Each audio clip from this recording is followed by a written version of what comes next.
ser. Porque ya recuerdo que esto sí que comenté. Sí recuerdo que esto comenté el uso de esta tabla de código estructural para dimensionar la armadura de reparto. Claro, yo tengo la armadura de reparto barras en una dirección.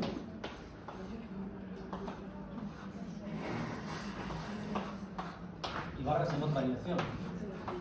Entonces quiero saber de qué diámetro y a qué distancias colocarlas en esta dirección y en esta otra dirección. Para eso necesito hacer uso de esta fila de aquí, de la tabla del código estructural, ¿no? Entonces, primero, ¿qué utilizamos? ¿Un B400 de acero o un B500? Si utilizo un B400, me iría esta columna. ¿Por qué aparecen tres valores para saber qué diámetro dan estas armaduras de aquí? ¿Qué distancia, no? ¿Qué separación y qué diámetro? Esas son las dos cosas que necesito para definir ese emparrillado. Pues lo que hago es mirar, por ejemplo, si utilizo un B400, un acero tipo B400, estas son las cuantías de la armadura. Claro, se indican tres valores. Uno es el valor de los nervios. ¿Cuál es el valor de los nervios? El valor de los nervios es, los nervios son la zona, o sea, si tienes aquí la bovedilla, aquí la violeta, bovedilla, aquí la violeta, ¿vale? Los nervios son estas zonas de aquí, estos son los nervios. Estos son los nervios. Y luego, tenemos también la armadura de reparto en dirección perpendicular a los nervios y en dirección paralela a los nervios. En dirección paralela a los nervios sería aquí. Esta armadura de aquí sería la armadura paralela a los nervios. Esta sería la armadura en dirección de los nervios. Para saber cuántas barritas colocar aquí y aquí están. Están a diferentes separaciones, porque si veis, tenemos diferente cuantía. Es mayor en la casa de los nervios, aquí está más cerca. ¿Vale? Y la última dirección es la armadura de reparto en la dirección, esta sería la de los nervios y la dirección paralela a los nervios. 2 y 3, ¿no? 2 sería esto, 3 sería aquí. Y lo último que necesitamos saber para dimensionar la armadura de reparto es la armadura perpendicular a los nervios, es decir, esta de aquí. Esta armadura de aquí, la que viene así, esta es la armadura 3. ¿Se entiende? Y como esto es una relación de áreas, esos valores que aparecen son valores en tanto por mil en relación de áreas. Área de acero frente a área del hormigón.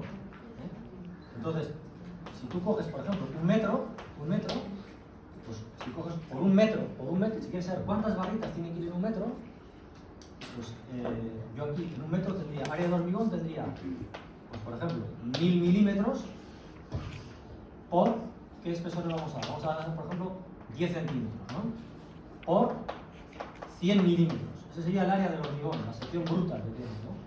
Ese es el área del hormigón. ¿Y el área del acero cuál es? Pues el área de acero es n veces pi diámetro cuadrado partido por 4. Entonces, si tú utilizas, por ejemplo, una armadura de reparto de diámetro 5, como conoces esta relación, hombre, tú la tienes en tanto por mil, es decir, esto es en tanto por 1, ¿vale? Simplemente es dividir por 1000. Tienes una ecuación y una incógnita, que es n. Ya sabías cuántas barritas colocar, en función de qué cuantía, puedes utilizar la cuantía para 1, la cuantía para 2 o la cuantía para 3. Entonces te vas a decir cuántas n van a ir para 1, para 2 y para 3. Y así sabes cuántas barras vas a meter por cada metro, aquí, aquí y en la dirección perpendicular a los nervios. ¿Se entiende cómo se maneja?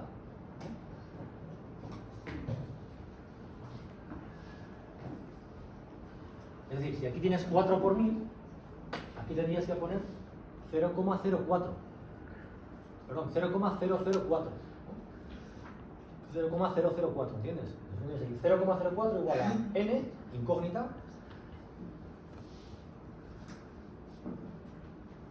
por pi 5 al cuadrado partido por 4 y por 1000 por 100. Y así sabrías cuántas barras meter en un metro. En un metro de esa capa de conversión. ¿Se entiende cómo se maneja? Es decir, el dimensionamiento de la armadura de reparto es muy sencillo. Es simplemente realizar una división. ¿Se entiende? Si utilizas aceros más resistentes, B500, pues puedes espaciarlos más, lógicamente. Bueno.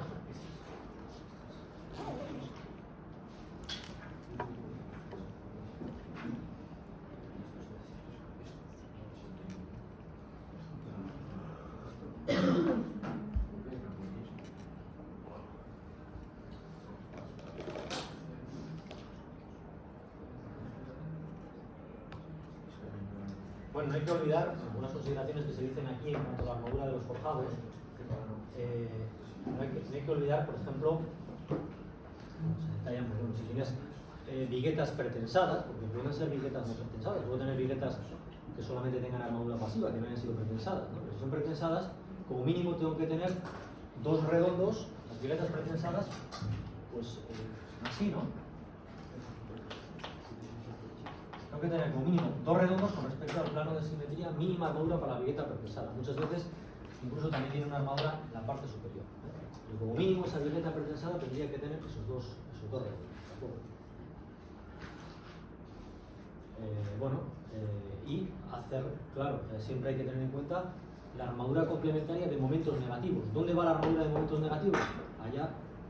Allá donde existan momentos negativos. ¿Dónde aparecen momentos negativos en una viga o en un forjado? En sus uniones intermedias o sus extremos si están empotradas. Claro, si están articuladas, no. Si está una viga bien articulada es completamente positivo. Si está empotrada, tiene que arrancar con tangente horizontal y luego bajar con el momento positivo. Es decir, hay una zona de negativos en los dos apoyos, ¿no? Si está empotrada en los dos lados. Pues con los forjados pasa igual que con las vigas. Lo que pasa es que es una flexión en dos planos, en este y en este. ¿Entendéis? Bueno.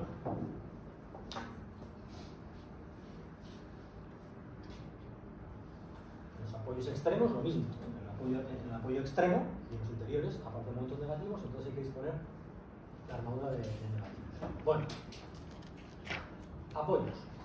Bueno, esto es algo sobre lo que hemos hablado durante el tema, que es que, bueno, concretamente lo llamamos la condición de enlazabilidad, ¿no? La condición de enlazabilidad. Un forjado, sea cual sea el tipo, tenía que cumplir la función de monolitismo, es decir, que no se me separe, entre otras cosas, pues bueno, si estuviéramos que la cabeza de la vigueta tuviese como mínimo 3 centímetros de distancia con respecto a la vigueta para que cupiese por allí el hormigón, ¿no? Y no se quedara suelta la vigueta, ¿no? Monolitismo. Pero la segunda condición era la de enlazabilidad. Quiere decir que el forjado está correctamente unido al resto de la estructura, ¿no? En una estructura formada a base de pilares y vigas, era la estructura tipo 1, más o menos así como lo definimos, el forjado va apoyado en dos vigas extremas, ¿no? Entonces, aquí lo que vamos a ver es cómo se debe de realizar eso. La manera de hacerlo puede ser bien por entrega, bien por prolongación, bien por solapo. Lo vamos a ver a continuación en las siguientes figuras donde se va a entender bastante bien.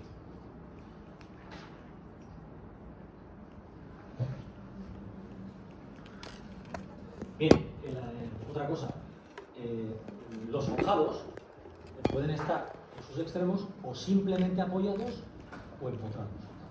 Entonces aquí es lo que denomina los apoyos directos o indirectos, ¿de acuerdo?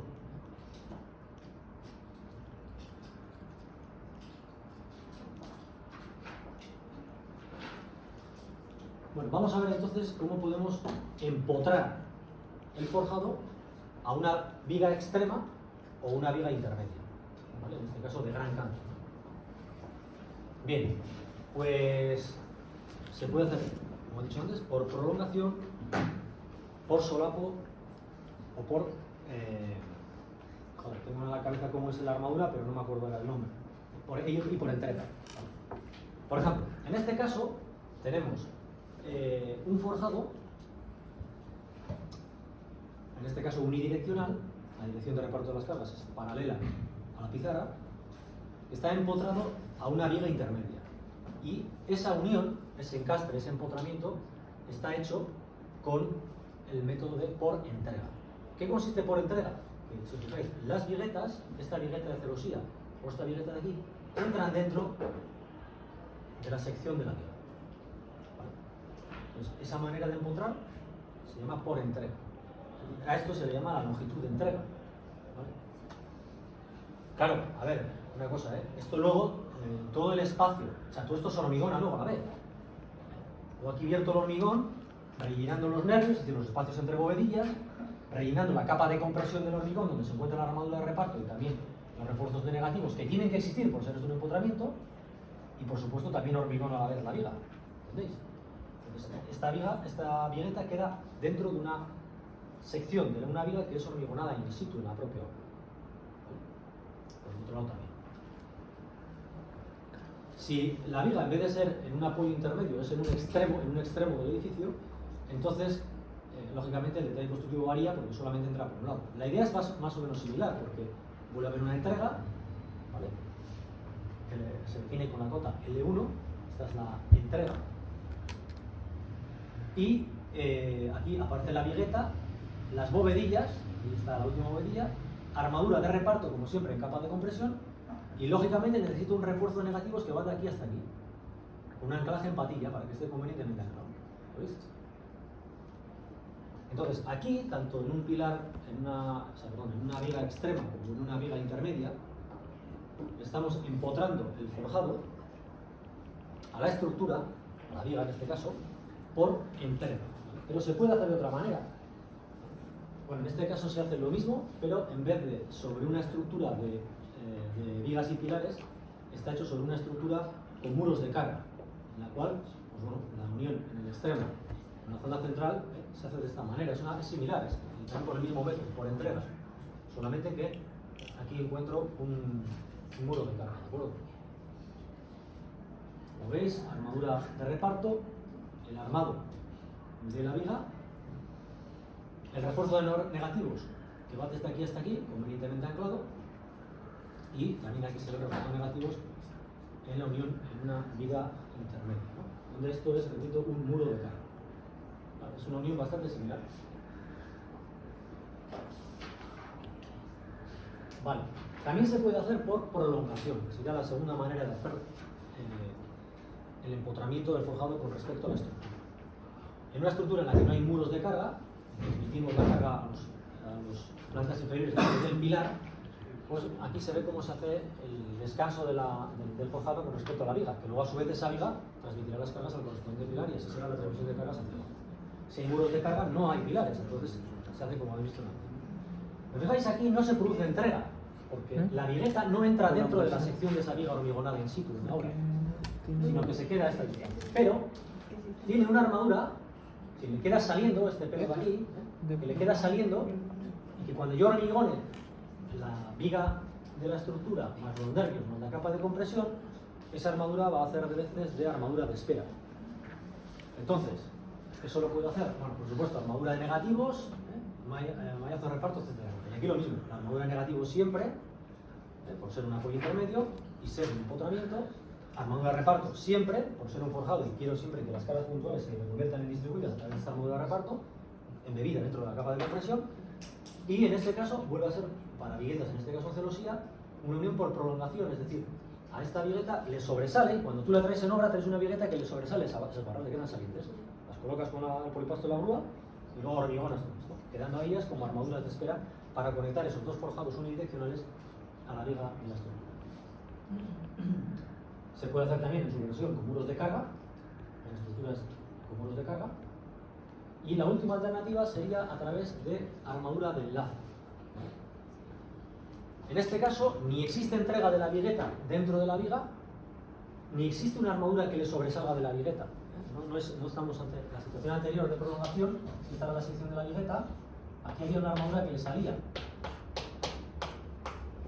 Le salía esta armadura. Aquí no le sale ninguna, pero yo en la propia obra coloco una barra que tiene lógicamente una parte encastrada dentro del forjado y la otra dentro de la sección de la viga que voy a hormigonar en la obra. Entonces, cuando yo hormigono esta armadura, lo que hace es pues, conectarme el forjado a la viga. ¿De acuerdo? Bueno, entonces, estas serían las tres alternativas: en viga extrema o en viga intermedia. Nunca olvidar, por supuesto, ¿veis? Aquí además está en dos alturas. Tengo dos tipos de viguetas distintas. Esta pues, la coloco, esta armadura de enlace la coloco encima de esta vigueta celosía y aquí entre una y otra de estas vigas de esas viguetas, ¿no?, de hormigón.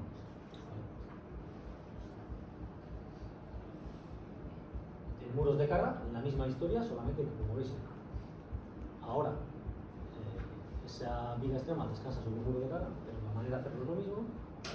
Yo cuando corrijo este tipo de situaciones, que lógicamente hay que dibujar el sistema de referencia, a veces igual hay que añadir otra lista más porque tenemos que ver qué es lo que pasa por el otro lado y tal, pero yo me fijo en la colocación de la armadura negativos, me fijo en la colocación o no de esa unión, bien sea por entrega, bien sea por solapo, Y esos son los criterios que utilizan las correcciones. Siempre el dibujar la armadura de reparto en la capa de conversión que deben llevar, y la armadura de negativos puede ser un empotramiento intermedio o extremo. Cuando es extremo tengo que convenientemente anclarlo. No hace falta acotar ese anclaje que se calcula con las fórmulas del código estructural a través de las longitudes base y neta de anclaje.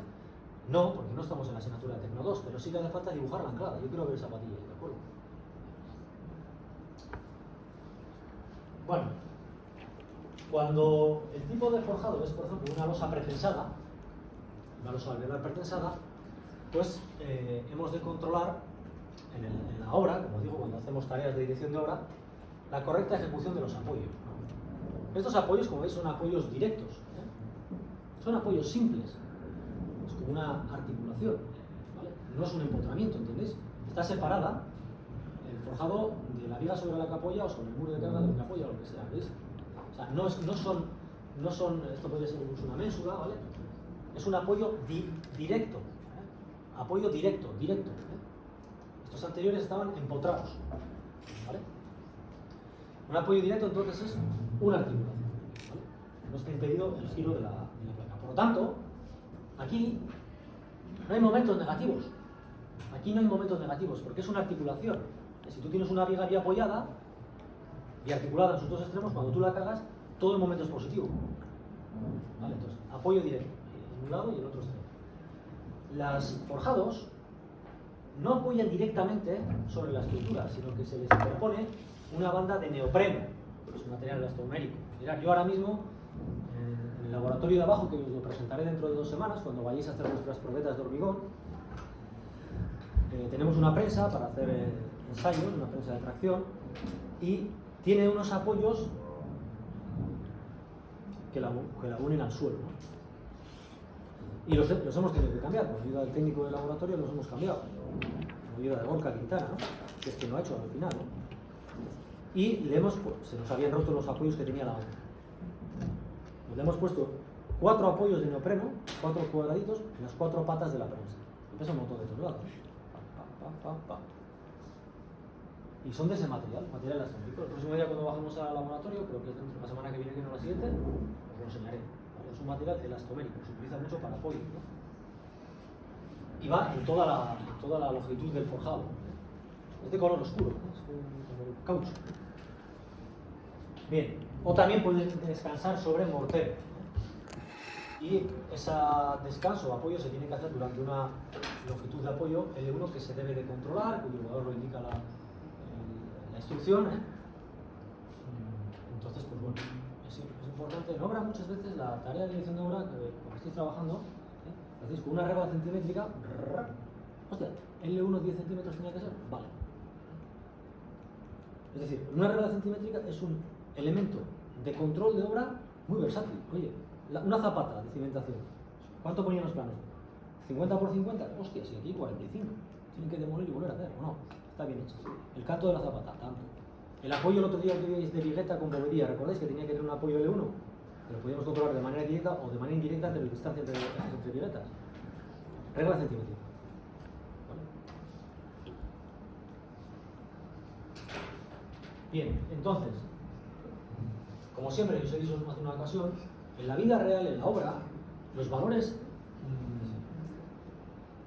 no son valores absolutos. Es decir, el problema muchas veces es que venimos de una mentalidad académica de la escuela de ingenieros y tal, y muchos problemas se hacen con valores absolutos, 50 milímetros, 35 milímetros, pero en realidad, cuando tú vas a controlar esto, no controlas que tienes un apoyo de 50 milímetros aquí, es decir, de 5 centímetros, sino cuando tú lo vas a medir con la regla centimétrica, el valor se da con una tolerancia, con más menos 1 centímetro a otro lado, es decir, si coges 5,5, 6 o 4 lo aceptas también, ¿vale? En la vida real las cosas funcionan con tolerancias. Yo siempre pongo el mismo ejemplo. Si tú vas a una acería a comprar una chapa de espesor 5 centímetros y de dimensiones, por ejemplo, 30 por 40 centímetros, si tú le pides eso, de la acería se te va a quedar a la espera, diciendo, bueno, aparte de escribir el acero que necesites o lo que quieras, pero geométricamente no le has dado toda la información. Porque te queda a la espera como diciendo, hostias, pero ¿con qué tolerancia lo quieres? ¿Más menos 1, más menos 0,1, más menos 0? Porque cuanta más tolerancia me pidas, más te va a costar, porque el proceso de ejecución es mucho más costoso, lógicamente. Entonces, en la construcción, en la industria pasa lo mismo. Yo esto Oye, si no mide exactamente 5 centímetros, pero tienes que dar una tolerancia, ¿no? 5,5. Vale. 4,5, vale. 7, no. ¿Entendéis lo que quiero decir? Bueno. Enfrentamiento entre nervios. Bueno, esta es una vista, otro aspecto constructivo con respecto a las... Esto es otro aspecto de construcción, con respecto a la ejecución de este tipo de forjados. Por lo tanto, otro aspecto que tiene sobre todo su interés cuando estáis trabajando en el propio tajo, la propia obra, mejor no en tareas de asistencia técnica al izquierdo. Entonces, oye, vamos a ver si la empresa contratista, ACS, Saciro Valle Hermoso, Acciona, Arturo Lluvia, Dragados, Barzola, FCC, sea cual sea la empresa contratista, que es la que tiene las máquinas para hacer las cosas, ¿no? Y el personal. Nosotros acudimos como asistencia técnica de dirección de obra y vamos a ver si nos está haciendo bien el forjado, ¿no? Entonces, ¿qué es lo que se controla técnicamente en un forjado? Pues por una parte, este es el apoyo, ¿vale? Esta sería una vigueta, de aquí hacia arriba tenemos un trozo de forjado y aquí tenemos el siguiente forjado. Y esta es la viga de la estructura en la cual se apoya, ¿vale? Visto desde arriba. Muy bien, lógicamente aquí se produce una entrega mínima de apoyo, puede ser un apoyo, por ejemplo, directo, como que hemos visto antes, ¿no?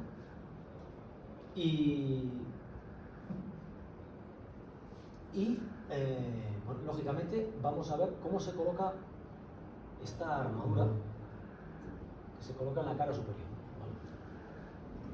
Bien, vamos a ver, por una parte, lo ideal es que los dos nervios o las dos viguetas, los dos nervios de las dos viguetas del forjado estén completamente enfrentados. Esta sería la situación ideal. Pero se puede admitir que exista cierta desviación, ¿vale? Esa desviación la vamos a determinar con la letra C, la distancia entre los dos ejes de las dos viguetas enfrentadas que suponen un apoyo, la llamamos con la letra C, ¿vale? Esa C nunca podrá superar este valor de aquí, que es la distancia entre las dos cabezas de las dos viguetas, ¿vale? Este valor nunca lo va a superar, ¿vale? Ese valor no lo puede superar. Mirad, aquí por ejemplo lo está superando porque no está dibujado a escala, ¿vale? Pero no, ese eje nunca podría estar más allá de este valor de aquí. ¿Veis? De aquí hacia acá podría estar ese eje. Aquí no lo han dibujado a escala, entonces te aparece, pero realmente tendría que estar de aquí hacia la izquierda. ¿Me estoy explicando? Vale. Pero siendo menor que ese, se contemplan dos opciones, ¿no? Ya siendo menor que ese, aceptamos. Es decir, si tú mides la distancia entre los dos ejes de las dos viguetas y es menor que esta distancia de aquí, dices, bueno, vale, están suficientemente alineadas. Lo ideal es que estén completamente alineadas, pero están suficientemente alineadas. Por lo tanto, no le pongo trabas a la contratista y puede seguir ejecutando, ¿no? Bien, pero se contemplan dos opciones dentro de las posibles. Que siendo menor que ese sea mayor que 25 centímetros o que sea menor que 25 centímetros. Es decir, que tenga una desviación mayor o menor siempre dentro del rango de tolerancia. Si es menor que 25 centímetros, la armadura se coloca apoyada en las cabezas de las dos viguetas, porque como hay tanta, aquí en el dibujo yo creo que no aparece muy dibujado. Esto, como están tan cerca, esta cabeza se solapa a esta de aquí y puedes colocar la armadura apoyada en las dos cabezas, ¿vale? En cambio, si la distancia ya es mayor, ya esa barra no te... Si la distancia es mayor o que no pase del S, ya la barra ya no te entra apoyada en las dos cabezas, ¿no? Entonces la apoyas directamente en la línea de apoyo. ¿Vale? Entonces, bueno, esa es la manera en la que se controla la ejecución de ese tipo de forjados. Y ahora vamos a observar el último tipo de forjados, que son los forjados no resistentes. Como os decía el otro día, que sea un forjado no resistente no significa que no resista. Lógicamente tiene que verificar los estados límites últimos y de servicio, si resiste. ¿Por qué se le llama no resistente? Se le llama no resistente porque en el momento en el que tú lo colocas al inicio no tiene nada de resistencia. Lo que pasa es que luego viertes el hormigón dentro de los encofrados que a su vez están soportados por el bosque de puntales y las sopandas, y dentro de 28 días ya ha cogido suficiente resistencia y podría entonces retirar el apuntalamiento. Está claro que en el instante inicial tiene resistencia nula, ¿no? Entonces a ese tipo de forjados se les llama forjados no resistentes, ¿no? Como por ejemplo las losas de hormigón, ¿vale? Aquí se ven algunos ejemplos de ellos, ¿no? Uno muy particular son los bidireccionales planos, los reticulares. Bien, mirad, ahí se ve la sección transversal de una losa mágica. Es muy simple, si os fijáis. Es muy simple. Es pues un emparrillado inferior y un emparrillado superior. Una losa de hormigón armado tiene el mismo comportamiento que una viga de hormigón armado. Es un elemento flectado, trabaja a flexión. Lo que pasa es que es bidimensional. Entonces la flexión aparece en dos planos. En una viga la flexión aparece... Bueno, no es exactamente cierto lo que quiero decir. Vamos a ver. Una viga puede presentar flexión en este plano, ¿vale? Y también puede, esta viga también puede flectar en el plano horizontal, es verdad. Eso es verdad, ¿no? Pero me refiero, en una placa o losa, ya por ser bidimensional, tengo esta flexión en esta dirección y esta flexión en esta otra dirección. Eso es lo que quiero decir, ¿no? Es verdad que hay dos momentos flectores para una viga unidimensional, pero en la bidimensional presenta flexión en este plano y en este plano. ¿Me explico lo que quiero decir? Entonces, es como una viga hacia aquí y otra viga hacia aquí. Entonces, como una viga hacia aquí, solamente necesitaría esta armadura y esta armadura. Pero luego necesito las mismas en la dirección perpendicular. Claro, aquí no se ve la diferencia de armado entre la de arriba, entre la piel superior, o sea, entre la armadura de la fibra superior e inferior, porque están aquí las barras, ¿no? Las estoy viendo de manera lateral. Pero en cambio, en la armadura perpendicular sí se ve que hay una diferente densidad de armado en la fibra superior y la fibra inferior. ¿Por qué? Porque las losas en su zona central trabajan a positivos, entonces es lógico que tengan una mayor armadura en la fibra inferior, ¿no? La armadura de arriba sería de montaje, como veíamos en las vigas, ¿de acuerdo? Entonces, este elemento, digamos, oye, pero tiene elementos prefabricados que son las barras, sí, hasta que, y que dan resistencia, por supuesto, y que se tienen que cuenta en el cálculo, por supuesto, pero hasta que no lo hormigonen no formo ese macizo continuo y por lo tanto considero ese forjado como no resistente, ¿de acuerdo? Bien, aquí se ve, por ejemplo, su apoyo. Estos elementos son, si está así dimensionado, en un plano y en otro plano, hablamos de un forjado bidireccional, hay dos direcciones de reparto de las cargas, ¿vale? Las losas son forjados no resistentes desde un punto de vista, desde un criterio, ¿no? Y bidireccionales desde el punto de vista del otro criterio, que es la dirección de reparto de las cargas. Mirad, aquí aparece un detalle del armado longitudinal de una losa de hormigón armado, con estas vigas aquí descolgadas de aquí, y ahí se ve pues, las zonas en las que tengo momentos negativos, necesito la correspondiente armadura de refuerzo de momentos negativos Φ1, Φ3 y Φ5. En las zonas del centro de los vanos tengo el mayor flector, entonces refuerzo con Φ2, Φ6, Φ10. ¿De acuerdo?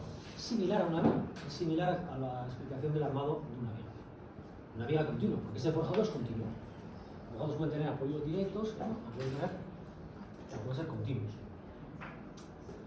Bien, mirad, estos dos detalles constructivos son directamente cogidos del ciclo. Es decir, nosotros hay una herramienta muy fácil de obtener con la tablet o el ordenador, o incluso con el móvil, con detalles constructivos tipo.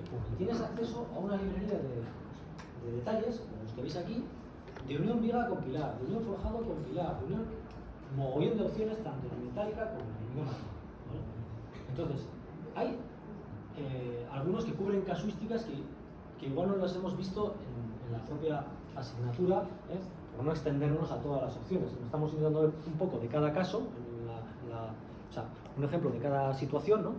Pero igual hay alguna casuística que se nos escapa. Bueno, la tenéis ahí también detallada. Lógicamente, esos detalles, esas casuísticas no explicadas en clase no van a ser objeto de preguntas del examen. Pero bueno, quiero decir, tenéis esa herramienta ahí, gratuita, junto con también tenéis el calculador de presupuestos de CIPE, que yo alguna vez he utilizado para un tema personal, saber lo que me va a costar una hora, gratuita también. Entonces, bueno, tenéis esas opciones para trabajar en casa sin necesidad de una licencia informática. Bien, entonces, repito, estos detalles los podéis ver en ese prontuario de detalles constructivos. Estos sí que los vamos a apuntar. Igual aquí, de este caso, aparecen 3 en CIPE y yo explico uno, ¿vale? Bien, que es el que tenemos que saber. Bueno, entonces, ahí se ve la unión del forjado a esa viga extrema, a la viga de borde extrema o al zuncho del propio forjado, ¿vale? Entonces, estas son losas de hormigón armado, como las que hemos visto ahora. Tienen un emparrillado inferior y un emparrillado superior, ¿vale?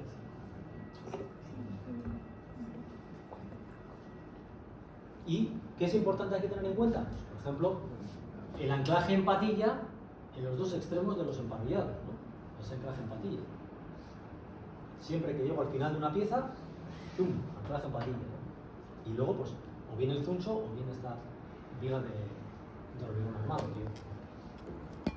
que viene a ser algo parecido, ¿no? Es una armadura longitudinal con una armadura transversal, es decir, el armado de una viga y luego esto todo el hormigón, ¿no? Vale. Es muy sencillo, el detalle de constructivo de una losa de hormigón armado es muy sencillo. ¿Veis? Están dibujados los separadores, ¿veis aquí? Por ejemplo, no están dibujados aquí los separadores estos de ahí, pero sí los inferiores. Justo este de aquí, 1, 2, 3, este es un triangulito. Este de ahí. A ver. 1, 2. 1, 2, 2, derecha de la ficha. Este triangulito lo veis ahí. Aquí sí que han dibujado el separador, ¿no? Pero aquí necesitaría. Cuidado los anclajes siempre, anclaje y anclaje. Claro, a veces tenemos forjados inclinados, no solamente en cubiertas a 2 aguas o a un agua, sino también en las escaleras. Tú cuando subes por las escaleras, no lo ves porque tú ves los peldaños, ¿no? Pero debajo lo que hay es 2 vigas inclinadas en los 2 lados y luego un forjado que las une. Entonces ahí es como, si tú eso que está inclinado lo pones horizontal, tienes 2 vigas y un forjado que los está uniendo, como sucede en la mayor parte de los casos. Entonces aquí está, si cortáis con una corona de diamante por el medio de la escalera, os vais a encontrar esto de aquí, en el centro, porque este es el eje constructivo del forjado. Si lo cortáis en los 2 bordes, encontraríais una viga inclinada, ¿vale? Entonces no tendríais un emparrillado, sino solamente pues, estas 2 de aquí y los cercos de la viga. ¿Entendéis lo que quiero decir? ¿Ves? Ahí está cortado justo en el plano medio de la escalera, estás cazando el forjado. Una escalera, antes de colocar los peldaños, es una rampa, es un forjado inclinado. Ese forjado está apoyado en 2 vigas inclinadas. Entonces, si cortáis justo por el medio con la corona de diamante, ese es el armado que encontraríais. Si cortáis en el medio de la viga, pues encontraríais el armado de una viga. Su longitudinal no sería un emparrillado, sino solamente longitudinal arriba y abajo y los cercos. ¿Vale? Entonces, bueno, dependiendo de donde nos pidan, pues el dibujo será muy bueno. Y la justificación de estas armaduras de aquí ya lo hicimos, ¿recordáis? Un equilibrio cuando veíamos las vigas inclinadas. Aquí es lo mismo, lo que pasa que en 2 dimensiones. Bueno, también se pueden utilizar losas en pi, porque la forma que tiene la losa se parece a la letra griega, que es la P en el alfabeto nuestro, ¿no? Entonces, la forma que tiene es en forma de pi, ¿no? También son ejecutadas in situ, por eso son no resistentes, se hormigonan en la propia obra, con un mallazo superior y el armado inferior.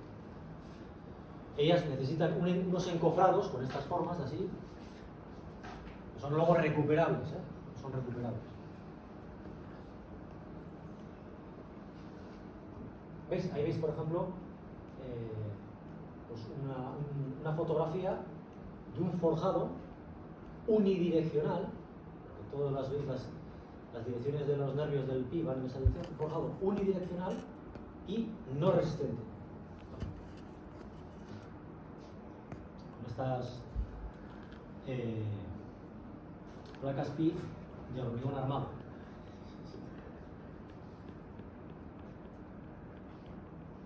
Muchas veces es interesante que ¿cuál es la desventaja que ofrecen estas losas de hormigón armado? Que pesan mucho, tienen mucho peso propio. Entonces, puedo aligerarla introduciendo dentro unos tubos de plástico, de polietileno, los que se utilizan para la conducción de aguas, ¿no? Entonces, de esa manera genero aire y aligero el peso propio del forjado.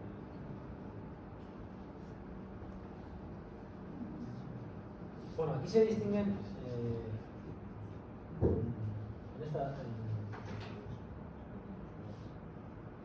esta figura se distinguen 2 geometrías distintas. Yo realmente es una definición que yo creo que no es muy práctica dentro de lo que es la asignatura, es decir, no nos va a aportar mucho, ¿no? Aquí distingue una placa como un elemento bidimensional en el que sus 2 dimensiones son más o menos parecidas y una losa. Por ejemplo, este forjado de aquí, unidireccional y resistente, porque es prefabricado, sería una losa. ¿Por qué? Porque es bidimensional, pero tiene una longitud mucho más, o sea, no muchísimo mayor que la otra, ¿vale? Porque si no sería un elemento, una viga, ¿no? Pero tiene una relación mayor de 1:3, ¿vale? Si fuese mayor de 1:100 ya sería una viga. ¿Entendéis lo que decir? Viga, losa, claro. Pero es una definición. Bueno, pues esto es una losa. Bien, vale. Los elementos que tienen esa forma se llaman losas, ¿no? Por eso tenemos las losas alveolares, etc. Como tienen dimensiones similares, en terminología de forjado se llama placas. Y lógicamente estos elementos pueden estar o bien apoyados, articulados en elementos aislados, o pueden estar empotrados. Entonces hablamos de un elemento continuo, lo mismo que hacíamos con vigas. ¿Me explico? Vigas apoyadas y vigas empotradas.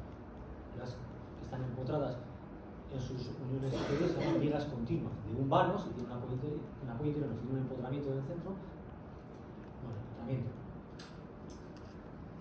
Lo que quiero decir es, cuando tú tienes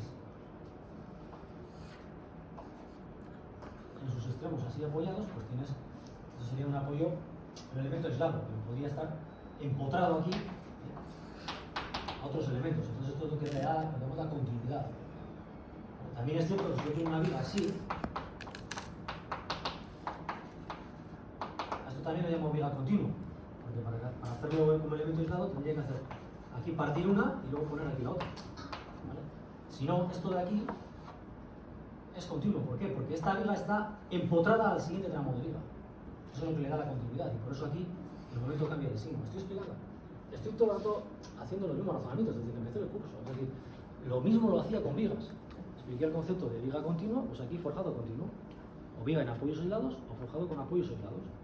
Ya habéis visto además cómo materializamos el apoyo. En apoyo aislado ya he visto descansaba la viga sobre un opreno en el extremo o sobre una pequeña capa de mortero, ¿vale? Que tenía que tener suficiente longitud, ¿vale? Y luego, a mí me gusta más particularmente la de neopreno, pero bueno, porque tiene un acabado superficial mejor, porque además el neopreno tiene una función aislante, si se producen vibraciones las aísla, no las transmites a la parte de abajo de la estructura, pero bueno. Bueno, y dentro de esta casuística también tenemos los forjados reticulares. Bueno, vamos a ver. Los forjados reticulares están incluidos dentro de los forjados no resistentes, ¿no? Porque, como el resto de los forjados no resistentes, en el instante inicial no tienen ninguna resistencia. Son barras que están sueltas, ni siquiera están unidas entre ellas, ¿no? Y luego, cuando ya abierto el hormigón fresco y espera 28 días, ahí ya coge la resistencia. Por eso decimos que son no resistentes. Se utiliza muchísimo en garajes, en plantas de garajes, muchísimo. De hecho, donde yo vivo, en el edificio en el que vivo, tiene forjados reticulares en plantas de garajes. Luego ya en las entreplantas, en las diferentes plantas, ya son forjados convencionales, de losa de hormigón. Pero en las plantas de garajes se utiliza mucho este tipo de forjados. Claro, es que el acabado que tiene igual no es tan estético como que quisiéramos para una casa, ¿no? Porque tiene, pues, como por abajo, tiene el intrados del forjado, la parte de vista. Este es el intrados del forjado. El intrados es el que está en la parte superior, ¿no? Esas son las dos caras que confinan al forjado. El intrados de un forjado reticular es así, son como si coges un yogur,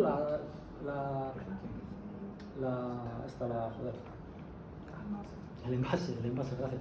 El envase del yogur le das la vuelta y colocas uno, otro y luego hormigonas por arriba, ¿no?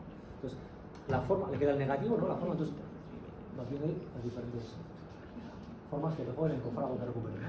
Entonces, no es igual o más ideal para una entreplanta, lógicamente, de casa, ¿no? Pero para un garaje sí que se utiliza. Claro, en este tipo de forjados rectangulares desaparecen las vigas. Entonces, ¿cómo se transmiten las cargas del forjado al pilar inferior? A través del propio forjado que llamamos los sábados. ¿Vale? Aquí ya desaparecen las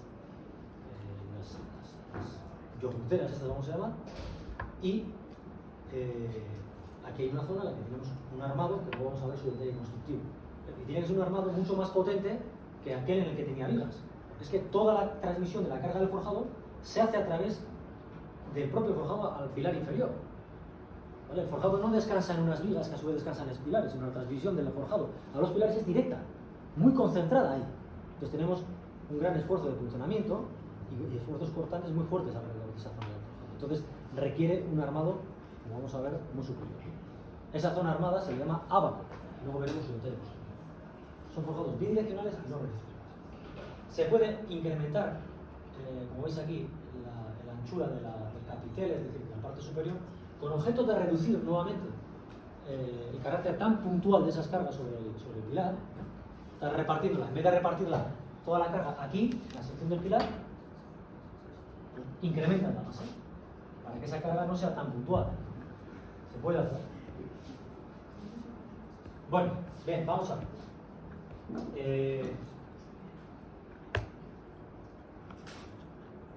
Bien, se ve. Vamos a ver un poquito la teoría esta de los forjados bidireccionales, con lo cual vamos a acabar este tema. Media. Y luego vamos a ver hasta dónde podemos alcanzar en el tema de cimentación. ¿Vale? ¿Alguna pregunta hasta aquí? ¿Alguna duda? ¿Alguna pregunta hasta aquí? Bueno, hay que conocer un poco la teoría, que es lo que estoy contando yo de palabra, y luego los detalles constructivos a la hora de dibujarlos cuando se pidan en la parte, digamos, de detalles y en la parte de teoría, ¿no? Hay que saber un poquito las dos cosas. Bien, bueno, estamos acabando el tema este viendo, en este caso, forjados bidireccionales, ¿vale? Mira, en este caso, este es un forjado bidireccional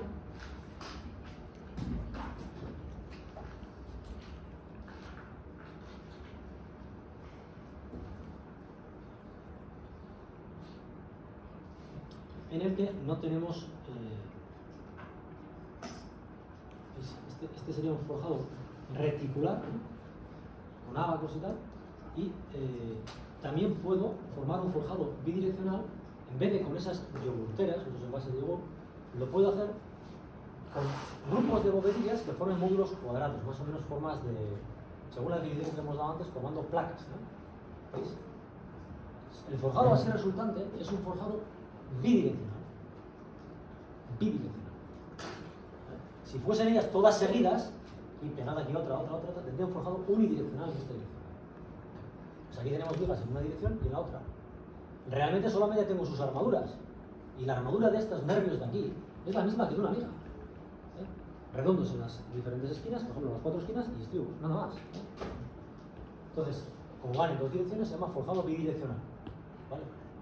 Lógicamente, los forjados, como ya he dicho alguna vez, necesitan un zuncho en el borde, la armadura perimetral del forjado. Eso siempre tiene que existir. Y punto. Descargo aquí con el tubo Tremi encima del hormigón, de las bovedillas estas, y con ello ejecuto a la vez el zuncho perimetral, relleno los nervios, y a la parte final, ejecuto la capa de compresión, en la cual está la armadura de reparto. ¿Ya está? Bien. Forjado en este caso no resistente. No es no resistente porque no hay viguetas, ¿lo veis? No hay viguetas, solo hay barras. No resistente y bidireccional. Aquí, por ejemplo, lo podéis ver con viguetas hacia sí. Aquí tendría un forjado en el cual es semi-resistente. ¿Por qué? Porque hay viguetas.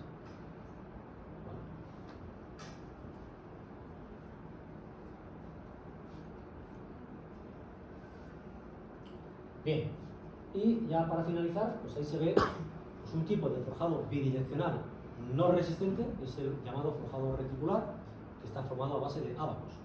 Y aquí, pues bueno, se ve el momento, mira, esto es lo que os decía de cada uno de los módulos estos que son recuperables, que tienen la forma, pues bueno, una especie de base de cura, al revés, dado la vuelta, si queréis llamar, ¿no? Cada uno de estos módulos, pues ya se recuperan para volver a hacer más forjados, ¿no? Salvo en la zona de unión a los pilares, donde aquí ya se deja, como veis, un hueco y se dispone toda esta armadura. ¿Lo veis la armadura del ábaco? ¿Qué compleja es? Aquí está la armadura del pilar saliendo, como cuando salen, lo veíamos en los detalles constructivos de unión pilar-arriba, ¿no? Quedaban así hacia arriba, a esperar de ejecutar la parte superior del pilar. Si en esa fotografía no se aprecia muy bien, pues ahora, bueno, aquí se ve un poquito mejor ya un forjado de este tipo reticular, probablemente sería un parque comercial, ¿no? Veis aquí las armaduras de los pilares, los ábacos, se ve aquí la armadura de reparto. Mirad la forma que tiene el ábaco cuando está en un lateral es la mitad, ¿no? Cuando está en la zona central es el completo y cuando está en una esquina es un cuarto, ¿no? Y aquí aparece pues, el detalle de ese armado, ¿vale? Veis aquí en esta vista en planta y luego también en una sección transversal el armado de esa vía que hemos visto. Se puede hacer con se puede hacer un ábaco, se puede utilizar en estructura de hormigón armado, podemos hacer forjados reticulares en estructura de hormigón armado y también podemos utilizar forjados reticulares en estructura metálica, como está aquí. La estructura es metálica, el forjado lógicamente pues es de esta arquitectónico. En este caso se utilizan elementos metálicos también en forman la cruceta. Aquí eran vigas de hormigón armado, aquí son elementos metálicos.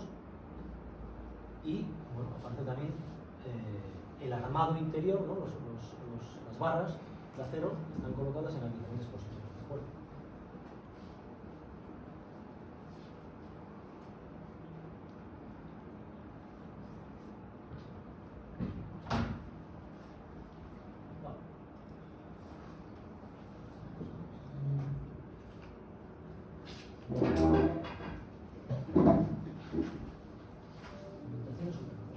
Vamos a avanzar un poquito más, haremos un poquito antes, como siempre.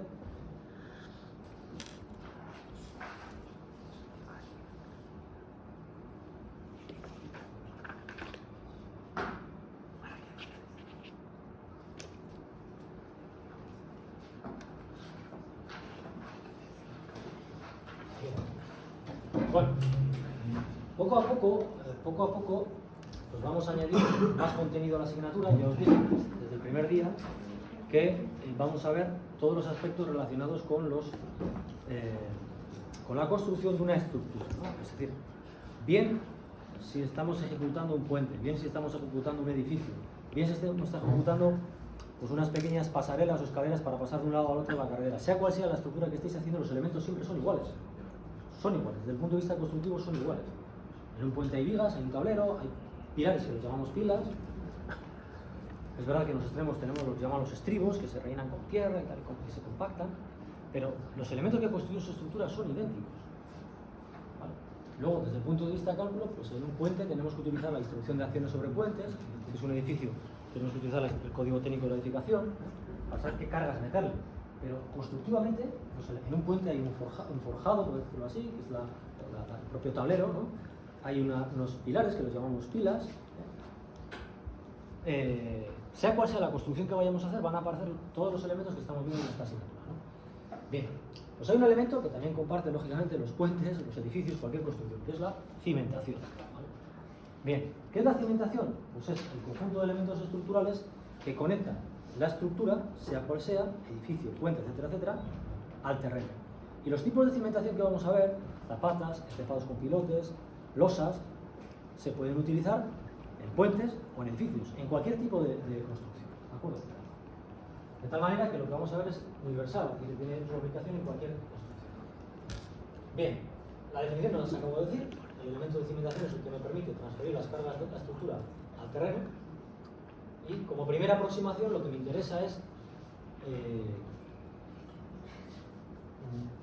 si el apoyo, por ejemplo, de esta carga axial se hiciera solamente en la sección de este pilar, estaría muy concentrada, entonces estaríamos transmitiendo mucha tensión al terreno y quizás superaríamos la tensión admisible del terreno.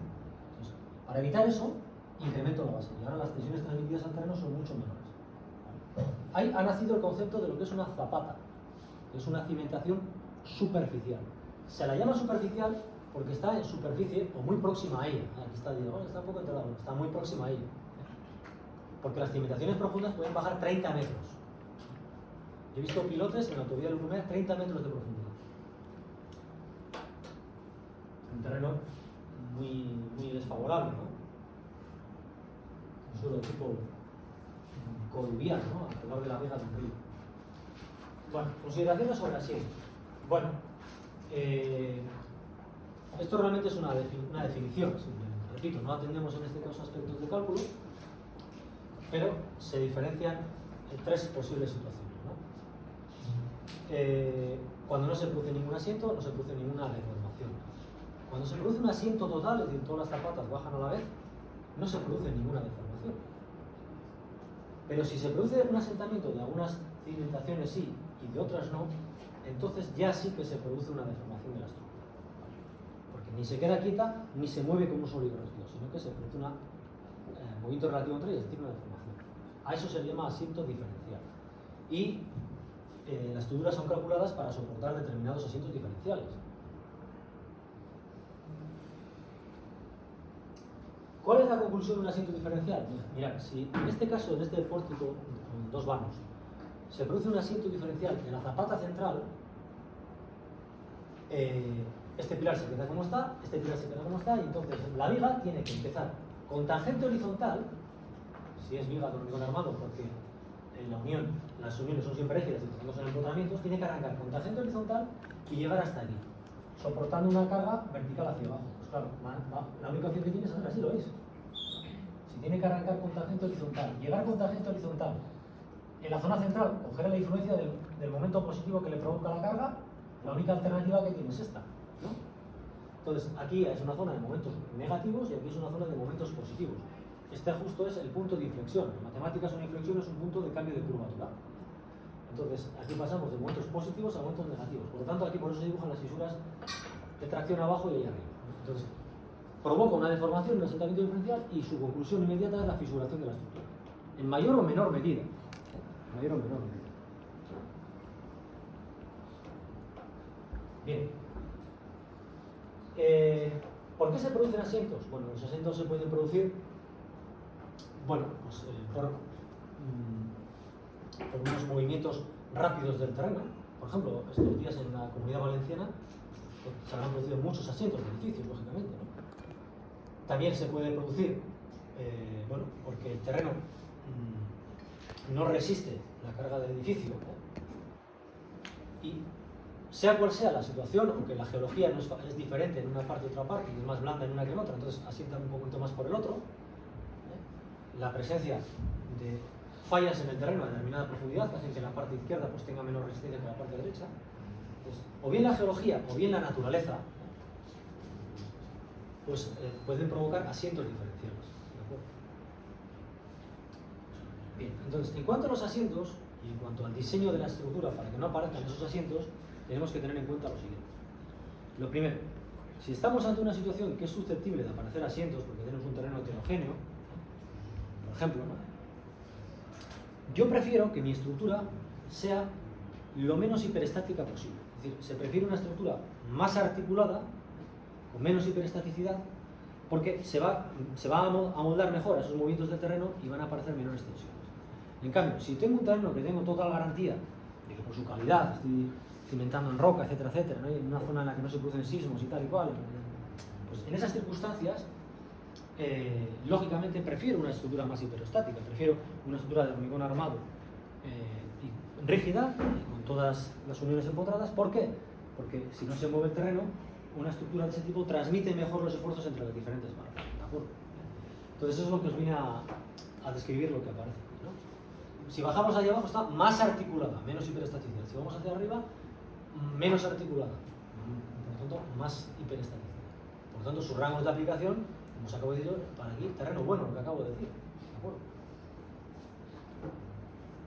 Bien, esta clasificación de aquí es una clasificación interesante en el diseño de una cimentación. Es decir, cuando estés haciendo el trabajo de fin de grado, el proyecto de fin de carrera, lógicamente, si es una edificación civil, ¿no? Pues va a tener una cimentación, porque si haces una pasarela, algunos alumnos hacen cimentación, si haces un puente, cimentación, si haces un edificio, cimentación. Cualquier construcción que vayas a hacer tiene su cimentación. Entonces, la primera decisión, antes de empezar a calcular la cimentación, dimensionar la cimentación, el otro día lo hicimos o lo haremos el próximo lunes, con el programa CIPE. Se aprende a calcular también en las asignaturas como Tecno 2, ¿no? La primera decisión antes de calcular el armado de esa cimentación es qué tipo de cimentación voy a utilizar en mi proyecto. ¿Vale? Pues para ello tengo que tener en cuenta diferentes condicionantes. El primero de ellos es realizar el informe geotécnico, ver qué pone en el informe geotécnico, o realizar una campaña geotécnica, ¿no? Porque la geotecnia, o bueno, la geología de lo que se encuentra en el sitio en el que queremos hacer la cimentación me va a condicionar el tipo de cimentación, ¿no? Entonces, el reconocimiento del terreno se hace con máquinas para hacer sondeos, ensayos penetrométricos, se pueden también hacer ensayos piezométricos para saber la profundidad del nivel freático. Entonces, esos ensayos previos al inicio de las obras, y que también se realizan durante la redacción del proyecto, señores. En la redacción del proyecto hay uno de los documentos del proyecto que es el informe geotécnico. Es decir, un proyecto en España tiene 5 documentos. Son memoria, planos, presupuesto, pliego de condiciones técnicas particulares y estudio básico de seguridad de salud. Bueno, pues en el primero de ellos, en la memoria, tiene a su vez una serie de documentos. El primero de ellos se llama antecedentes, donde se describe la necesidad de la obra.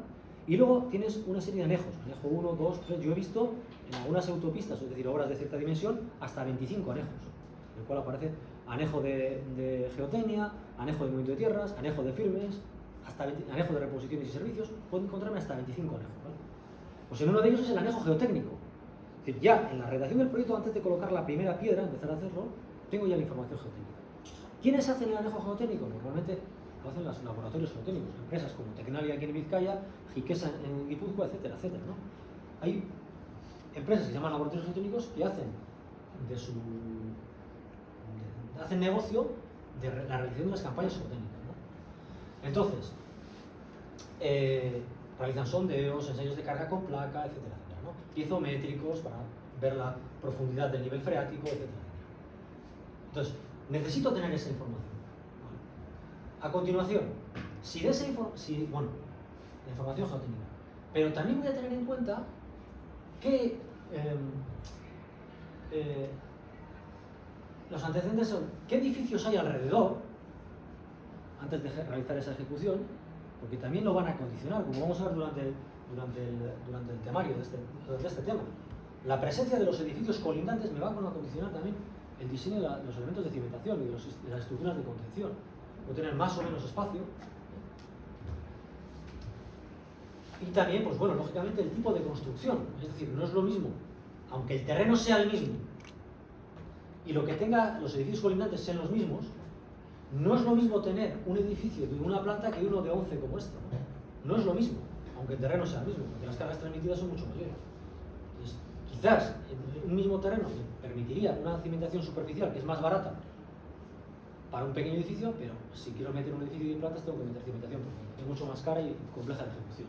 Entonces, me condiciona qué tipo de construcción quiero realizar, ¿no? Altura, número de plantas, qué hay alrededor y el terreno sí que tenemos como va. Esto lo vamos a ir viendo durante el tema, ¿no? Pero bueno, quería dar esa primera aproximación. Entonces, de la primera de las informaciones, de las tres que necesito para diseñar inicialmente y tomar esta decisión, que es lo primero que vas a hacer, por ejemplo, en tu trabajo a fin de carrera, es decir, si va a ser una cimentación superficial, por ejemplo zapata, o cimentación profunda, con unas columnas de hormigón que bajan un montón de metros hasta encontrar un estrato suficientemente resistente, lo primero es, oye, el tipo de suelo que me estoy encontrando en superficie, ¿qué es? Tierra, roca, y si es terreno, ¿es cohesivo o es no cohesivo? Tierra o roca, y si es tierra o terreno, ¿es cohesivo o no es cohesivo? ¿Vale? Porque si es roca, hostia, puedo cimentar de manera con zapatas, que es la opción más barata y fácil de ejecutar, suficientemente resistente. Pero si no es roca, es un suelo térreo, pues puedo tener dos tipos de suelos. Un terreno cohesivo y un terreno no cohesivo. ¿Qué es un terreno cohesivo? ¿Qué es un terreno cohesivo? Vosotros que habéis visto ingeniería y morfología del terreno. ¿Qué es un terreno cohesivo? Vamos a poner un ejemplo de un terreno cohesivo. ¿Alguien ha dicho algo? Sí, ya he dicho. Va de responsabilidad, ¿no? Ha dicho ella. Sí, ha dicho ella. La arcilla es un terreno cohesivo. Hemos dicho cohesivo. ¿Quién ha dicho arcilla? A ver, con valentía. Vale.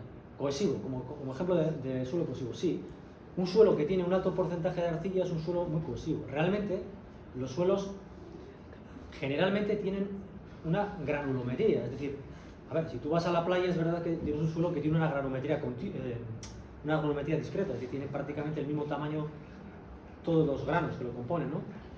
Hay arcillas, como las que se utilizan por los ensayos de Atterberg, para los límites de plasticidad y límite elástico, que hacéis con chus abajo, que son más o menos del mismo tamaño de grano también, una arcilla más o menos del mismo tamaño de grano, que es más pequeño que la arena, es la diferencia entre la arena y la arcilla, solamente es una diferencia de tamaño de grano. Lo real es que los suelos habitualmente suelen tener una mezcla, y de hecho cuando metéis en los tamices de esos de chus, pues os van quedando las diferentes fracciones, ¿no? Hay zonas que tienen una piedra más grande, arena, hasta llegar a arcilla, e incluso arriba se queda sedimentado ya, pues, tamaños, pues, no, el tamaño ya del último tamiz es de 0,063 milímetros, ¿no? Es decir, es una arcilla fina, ¿no? Entonces, un suelo suele contener diferentes tamaños de grano. Cuanta mayor cantidad tenga de tamaños finos, más cohesivo va a ser. y cuanto menor tamaño tenga, menor cantidad tenga de tamaños finos, menos cohesivo va a ser. Porque la arcilla, las misiones que cumple, la fracción fina, es dar cohesividad a ese suelo. Si yo solamente tuviese piedra de gran tamaño, a mí se me caen las manos. Entonces la arcilla lo que hace es un conglomerante, daría como cemento y agua, ¿no? Entonces, un suelo es cohesivo en la medida que tenga un porcentaje importante de arcilla, ¿vale? Entonces, si el suelo es cohesivo, medimos las resistencias. ¿Cómo? Lo hacéis con chus, ¿no? ¿Hacéis algún ensayo de resistencia sobre arcillas abajo? Yo sé que sí, pero bueno, responderme sí. Sí. ¿Y cómo es? Una bolita, ¿no? Que... ¿Es una bolita o una pastilla? Bueno, es que teníamos... A ver, el ensayo, por ejemplo, de lo de la bolita o lo de los rodillos y lo de la cuchara de Casagrande, eso es para medir los límites de Atterberg. Sí. Tema de plasticidad de las arcillas, ¿vale? Pero yo estoy hablando no de medir la plasticidad de las arcillas, sino medir su resistencia. ¿Cuánto parte? Hacéis un ensayo en el que provocáis la ruptura sobre una probeta de arcilla. Sí, El ensayo de corte directo, lo hacéis con él. Algún año quiero bajar a verlo, quiero bajar a verlo con chus. A ver cómo lo hace. ¿Sobre qué fecha se hace ese ensayo? A ver si algún año me paso. ¿Ya lo habéis hecho? ¿Este año? Enero, o sea, noviembre final. O sea, a finales de este mes. A ver si igual me encontráis por ahí abajo. Quiero ver cómo lo hacen. Lo he visto hacer en laboratorios. Quiero ver también cómo lo hacen aquí, ¿no? Entonces, el ensayo de corte directo es una pastilla de arcilla y entonces se le ejecuta un esfuerzo cortante y cuando ya se separa, digamos, si esta es la pastilla, se separa en dos, ¿no?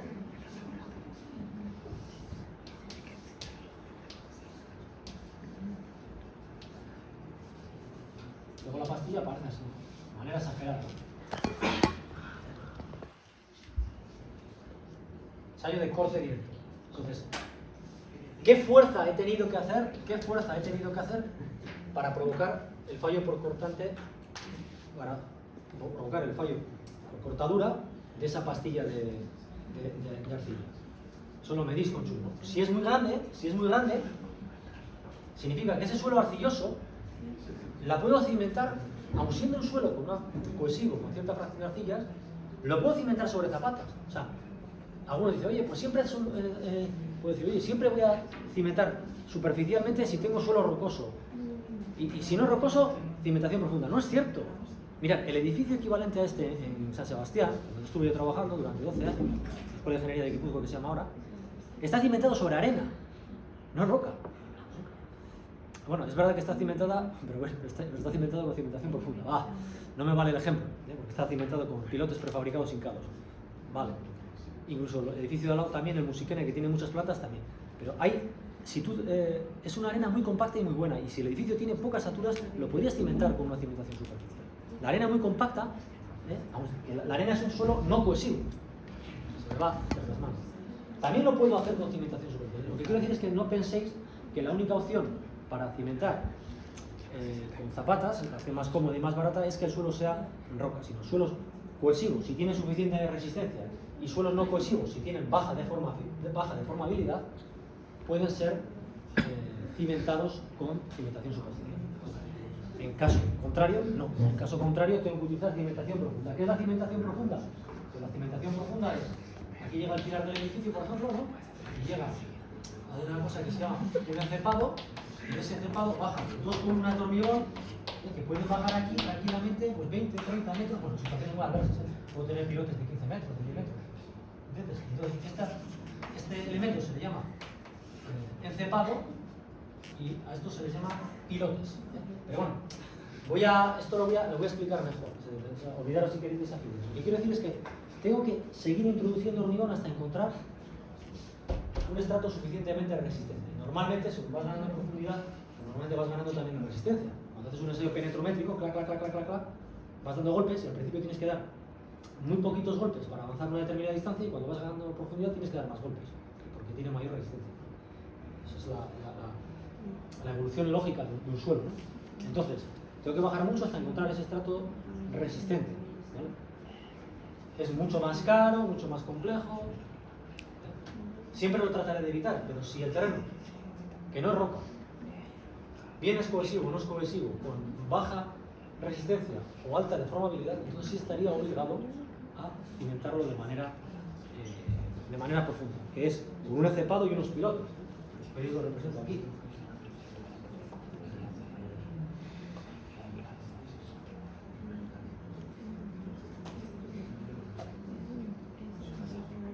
Perdonad, es el tema de cimentación superficial.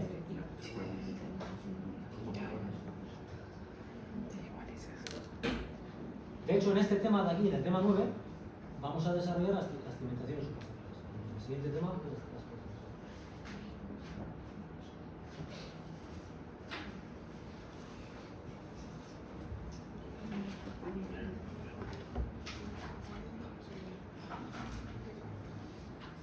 Esto es una cimentación profunda. Este es el pilar de la estructura.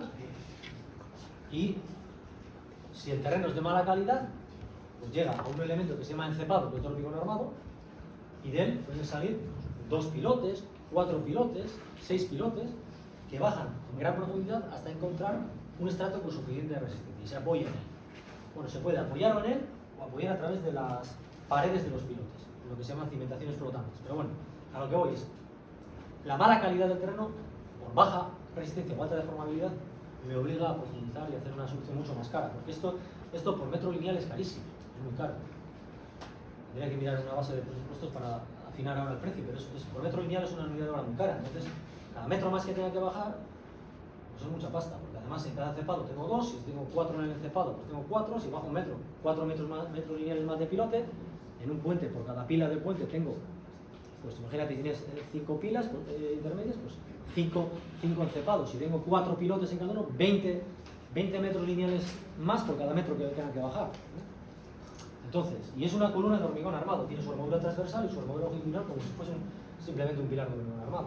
A veces podemos disponer armadura helicoidal en vez de cercos a diferentes alturas, ¿no? Pero bueno, es porque veis que es una cimentación profunda.